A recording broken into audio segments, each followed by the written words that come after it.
நடிகர் ரவி மோகன் அண்ட் ஆர்த்தி விவகாரம் தான் இப்போ சோஷியல் மீடியா முழுக்கவே விவாதமா மாறி இருக்கு.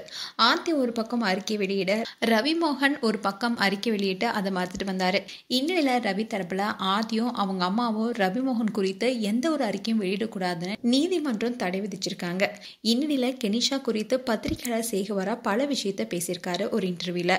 அதுல அவர் என்ன சொல்லியிருக்காருன்னா, ரவி மோகன் ஆர்த்தி விவகாரத்துல ஜெயம் ரவி வெளியிட்ட அறிக்கையில ஆர்த்தியோட குடும்பத்துல சொத்துக்களையும் பணத்தையும் அபகரிச்சுக்கிட்டு திருவிழா நிறுத்தி விட்டதா குற்றம் சாட்டியிருந்தாரு. இதனால கொந்தளிச்சு போன ஆர்த்தி, அவர் ஒண்ணு சும்மா போகல, 5 கோடி ரூபாய் சொகுசு காரை எடுத்துட்டு தான் போனாருனோ, பல நாட்களா திட்டமிட்டு ஒவ்வொரு பொருட்களையும் அவர் எடுத்து சென்றதாகவும், அப்படியே நான் அவர் கொடுமை தான் படுத்திருக்கேன்னா அவர் நேரா அவருடைய பெற்றோருடைய வீட்டுக்கு தானே அவர் போயிருக்கணும், ஏன் அவர் கோவா போனாருன்னு சரியான கேள்வி கேட்டிருந்தாங்க.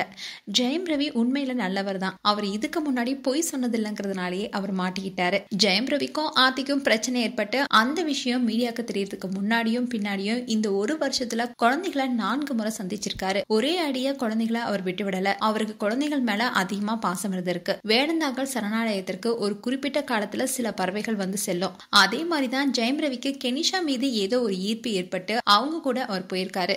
இதுல கெனிஷா பத்தி விசாரிச்சப்போ அவங்களுடைய அப்பா பெங்களூரை சேர்ந்த இந்தியரனும் தாய் கென்யாவை சேர்ந்தவங்கன்னு சொல்லப்படுது. அது மட்டும் இல்லாம கெனிஷாவுக்கு பல ஆண் நண்பர்கள் இருக்காங்க. அதோட கெனிஷாவுக்கு திருமணமாகி கணவர் இருந்துட்டாருன்னு ஒரு தரப்பு சொல்றாங்க. அதே சமயம் விவாகரத்து பண்ணிட்டாங்கன்னு ஒரு தரப்பு சொல்றாங்க. இப்படி கெனிஷாவை சுற்றி பல மர்மம் இருக்கு. இவங்க மேடையில பாடும்போது ஆபாசமான உடையில பல ஆண்களுடன் நெருங்கி ஆட்டம் போடுவாங்க. இது சினிமா இல்ல, கெனிஷாவுடைய நிகழ்ச்சி நேரலையில தான் நடக்குது. சில வருஷத்துக்கு முன்னாடி ஜெயம் ரவி ஆர்த்தி 2 பேரும் பேட்டி கொடுத்திருந்தாங்க. அதுல 2 பேருமே ரொம்பவே சந்தோஷமா தான் இருந்தாங்க. அதுல ஜெயம் ரவியுடைய மாமியார் தன்னுடைய மருமகனை பத்தி ரொம்பவே பெருமையா பேசினாங்க. அப்படி இருந்த குடும்பம் இன்னைக்கு சின்ன பின்னமாக இருக்கு. சினிமாவில் இருக்கிற சில பைத்தியங்க தனுஷும் ஆர்த்தியும் சேர்ந்து இருக்கும் படத்தை போட்டு அவங்க பத்தி தவறா பேசிட்டு இருக்காங்க. இதுக்கெல்லாம் காரணம் யாரு? இதுக்கெல்லாம் வாய்ப்பு கொடுத்தது யார்? ஆர்த்தி மேல பழி சொல்றதுக்கு ஆள் இல்லாதனால தனுஷுடன் இணைச்சு பேசியிருக்காங்க. தனுஷுடன் இணைத்து பேசிட்டு வராங்க. அதே மாதிரி ஜெயம் ரவி வெளியிட்ட அறிக்கையில அன்பான துணைவின கெனிஷாவை சொல்லவே இல்லை, அழகான துணைவினு தான் அவர் சொல்லியிருக்காரு. அப்படின்னா கெனிஷாவுடைய அழகுல அவர் வசப்பட்டு விட்டாருன்னு தான் அர்த்தம்.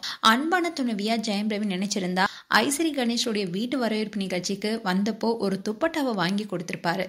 ஆனா ஜெயம் ரவி அதை செய்யல. தான் நேசிக்கும், தான் விரும்பும் ஒரு பெண்ணை எந்த ஆணும் அரைக்குறை ஆடையுடன் திரிவதை பார்க்க மாட்டாங்க.